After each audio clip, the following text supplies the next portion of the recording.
வணக்கங்க. இந்த பதிவை ஸ்கிப் பண்ணாம பாருங்க. உங்களுக்கான பதிவு இது வந்து நம்ம பாரம்பரியத்தை மறந்துட்டு இப்போ நிறையா விஷயங்கள் பண்ணிக்கிட்டு இருக்கோம் விவசாயத்தில்.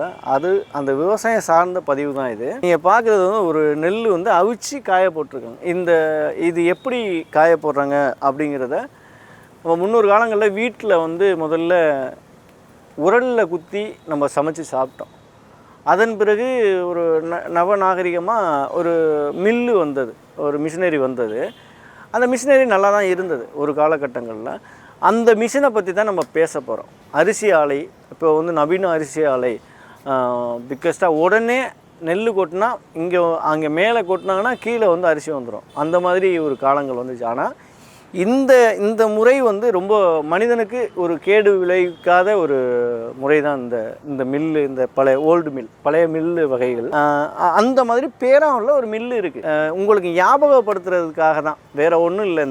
இந்த வீடியோ பார்த்துட்டு நீங்கள் இந்த மாதிரி அரிசிகளை சமைச்சு சாப்பிட்ருக்கீங்களா, இந்த மில்லுகளில் கொடுத்து சமைச்சு சாப்பிட்ருக்கீங்களாங்கிறத ஒரு கமாண்டாக பண்ணுங்கள். இந்த பதிவு ஒரு விழிப்புணர்வுக்காக தான். ஏன் அப்படின்னா நவீன அரிசி ஆலைகளில் ஒயிட் அரிசி தான் நம்ம இப்போ நிறையா சாப்பிட்றோம். அது ஏன்னா ரொம்ப நம்ம உடம்புக்கு மிகப்பெரிய கெடுதலை ஏற்படுத்தக்கூடிய ஒரு விதமாக இருக்குது.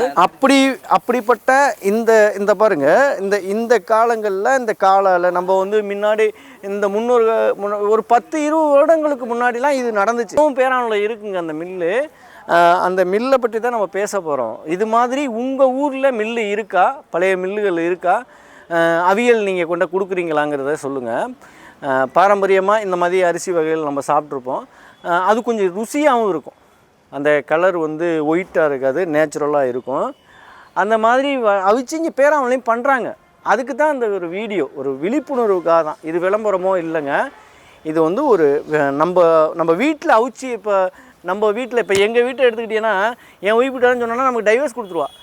போய் அவனுக்கு என்ன அரிசி அமைச்சு சமைக்கிறாங்க, உங்களுக்கு அவிச்சு கொடுத்து உங்களுக்கு சமைக்கிறாங்க, அதெல்லாம் முடியாது அப்படின்லாம் சொல்லுவாங்க. ஸோ அந்த மாதிரி இப்போ அண்ணா வாங்கண்ணா, உங்கள் நேம்ண்ணா?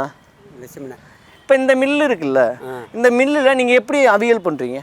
அந்த காலத்து மாதிரியே ஊறல் போட்டு அவிய சட்லி நெல் வைக்கிற மாதிரி, அப்போ அண்டா சட்லி அப்போ அந்த காலத்தில். ஆமாம். இப்போ வந்து அவிய சட்லி அது மாதிரி இட்லி வைக்கிற மாதிரி அவிச்சு அந்த காலத்தில் எப்படி தயார் பண்ணுறோம், வீட்டில் என்ன அவிச்சோ அதே காலத்தில் என்ன பயன்படுத்துகிறோமோ அதை தான் பயன்படுத்திக்கிறோம். நீங்கள் பண்ணுறேன். இப்போ அந்த நெல் வந்து நேச்சுரலாக தான் அரைப்பீங்களா? ஆமாம். அதில் எதுவும் கலப்பீங்களா? அந்த சோழிக்கே வேலை இல்லை. இது வந்து வீட்டு முறை மாதிரியே பண்ணுறீங்க. வீட்டில் ஆதி காலத்தில் என்ன பயன்படுத்திக்கிட்டு இருந்தோமோ அந்த மில்லை பொறுத்த வரைக்கும் அதுதான். இது மாதிரி உங்கள் ஊரில் மில்லு இருக்கா? அந்த மில்லு, அந்த மிஷினுக்கு பேர் என்ன சொல்லுவோம்? அல்லர் மில்லு. இந்த பழைய மெத்தடில் உள்ளது. அந்த மிஷினை காமிக்கிறேன் பாருங்கள். இது வந்து கொட்டி காய வைக்கிறாங்க. காய வச்சு தான். இது எத்தனை நாள்னா ஆகும்? 3 நாள் ஆகும். 3 நாள் ஆகும். ஒரு நாட்டு போக 3 நாள் ஆகும். 3 நாள் ஆகும். இன்னைக்கு 4 காய்ச்சல், 3 காய்ச்சல் போடணும். போட்டு தான் நீங்கள் கொடுப்பீங்க. உள்ள அனுப்பி நார்மலாகவே மிஷினில் அரைச்சி கொடுக்குறீங்க. முன்னாடி முன்னொரு காலங்கள்லாம் இதுதான் நடந்துச்சு. இன்னமும் பேராவூரில் இருக்குங்க. பேராவூரில் இது மாதிரி இன்னும் 2 மில்லு இருக்குதுன்னு நினைக்கிறேன். இது மாதிரி பழைய மெத்தட்லேயே அரைச்சி கொடுக்குறாங்க. இது 3 நாள் காய வச்சு அதன் பிறகு இதில் கொண்டாந்து அரைச்சி இதை அரிசியை சுத்தம் பண்ணுறதுக்கு அந்த அல்லர்னு சொல்கிறது அதில் போட்டு தான் பண்ணுறாங்க. ஸோ உங்கள் ஊரில் இது மாதிரி இன்னும் மில்லுகள் இருக்கா? கொஞ்சம் விழிப்புணர்வாக இருங்க. இப்போ உள்ள இந்த பட்டை தீட்டுறதுல வந்து நிறையா கெமிக்கல்ஸ் வருதுங்க. அதுக்காக தான் இந்த விழிப்புணர்வுக்காக தான் இந்த பதிவு. இது மாதிரி உங்கள் ஊரில் இருக்காங்கிறத கொஞ்சம் பதிவு போடுங்க, கமெண்டில் சொல்லுங்கள். நவநாகரிகங்களில் எவ்வளோதான் வந்துருச்சு, ஏன் இதை இன்னும் மாற்றாமல் வச்சுருக்கீங்க? இதுதான் மக்களுக்கு பிடிக்குது. நிறைய வர்றாங்களா? நிறைய வர்றாங்க. உங்கள்கிட்ட கேட்குறாங்க அரிசி நிறையா இருக்குங்க. ஆனால் கொஞ்சம் டிலே ஆகும் நீங்கள் கொடுக்குறது. 1 வாரம் ஆகும். 1 வாரம் ஆகும். ஏன்னா 4 நாள் காய வைப்போம்.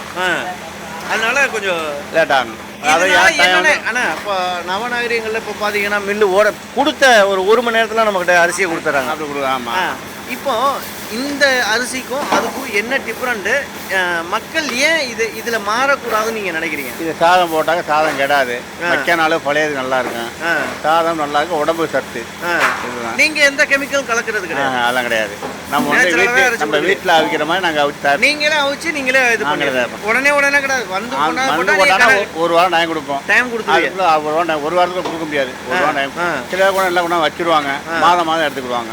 அது மாதிரி பண்ணிக்கிறேன். இருக்கு. அது மாதிரி நெல் இருப்புலாம் அந்த ஆறு பாருங்க மேலே. அந்த ஆறுக்கு நெல் பூரா இருப்பு. ஆமா, அந்த இதெல்லாம் இருப்பு தானே. எல்லாம் இருப்பு நெல். மாதம் எடுத்துவாங்க. ஒரு ஆண்டுக்கு ஒரு வருஷத்துக்கு எடுத்துக்கிடுவாங்க. நம்ம தயாரிப்பா தான். அதான் 4 நாள் காய்ச்சல். அதுல எதுவும் கெமிக்கல் அதான் எதுவும் கிடக்க மாட்டோம். அந்த காய்ச்சல் சட்டி தண்ணியை அன்னைக்கே மாற்றிடுவோம். சின்ன சட்டி இல்லை, அன்னைக்கே மாற்றிடுவோம். அந்த பழைய மெத்தட்ல நீங்க இன்னும் ஃபாலோ பண்ணீங்க. அதே மாதிரி பேராவூர்ல இருக்கு. அதே மாதிரி உங்களுக்கு தெரிஞ்ச பேராவூர்ல வேற எங்கேயும் இருக்கானா இது மாதிரி? இது மாதிரி இந்த கிட்டத்தட்ட ஏரியாவில் இல்லை, பேராண்டோனுக்கும் இல்லை. நிறைய சப்போர்ட் பண்ணுங்க. நான் இது வந்து எனக்கே பெரிய ஆச்சரியமா இருந்துச்சு. அதனால தான் இந்த வீடியோ போடணும். அவர்கிட்ட வந்து பர்மிஷன் கேட்டானா அந்த வீடியோ எடுக்கணும் அப்படின்னு. பட்டுக்கோட்டை பக்கத்தில் நெல்லிங்க வரும். தேண்டா கோட்டை, பள்ளிகொண்டான், வாட்டாதி கொள்ளக்காடு, பின்னாவசால், வல்லாவாரி, சித்தாயக்காடு, கிராமம் பூரா இங்கே இல்லை. அம்மையாண்டி சங்கம் போடுறாங்க. அப்ப இன்னும் லைக் பண்றாங்க. நம்மளோட மறந்துட்டாங்களோன்னு நினைச்சேன். இல்ல இந்த இருக்க பூரா இருப்பு ஒரு மாதிரி கிடைக்கிற ஒரு வருஷத்துக்குள்ள அரிசி தான் இருக்குது. ஓகே, நன்றி அண்ணா. இது சம்பந்தமா கொஞ்சம் கமெண்டும் பண்ணுங்க. இன்னும் மக்கள் வந்து விழிப்புணர்வு இல்லாம இருக்காங்க இல்லையா? நமக்கு தான் உடனே அரிசி கிடைக்குது அப்படின்னு நம்ம நினைக்கிறாங்க. பட் அப்படி இல்லைங்க. இன்னொன்னு சொல்ல விரும்புறேன், இந்த இயற்கையாளர்கள்னு நிறைய பேர் இருக்கீங்க. இந்த விஷயத்துல நீங்க சொல்றதே கிடையாது. உங்களோட அதை வந்து பிசினஸ் நோக்கமாக கொண்டு கொண்டு போகாதீங்க. அது மாதிரி இந்த மாதிரி விஷயங்கள்லையும் இருக்குங்க. இதெல்லாம் நம்ம மறந்து வர்றோம். இப்போ 2Kக்கெல்லாம் இதெல்லாம் தெரியுதே இல்லை. ஸோ 2K இதை பாருங்கள், மறந்துடாமல் நம்ம சேனலை சப்ஸ்கிரைப் பண்ணிக்கோங்க, ஃபாலோ பண்ணிக்கோங்க. நன்றி, வணக்கம்.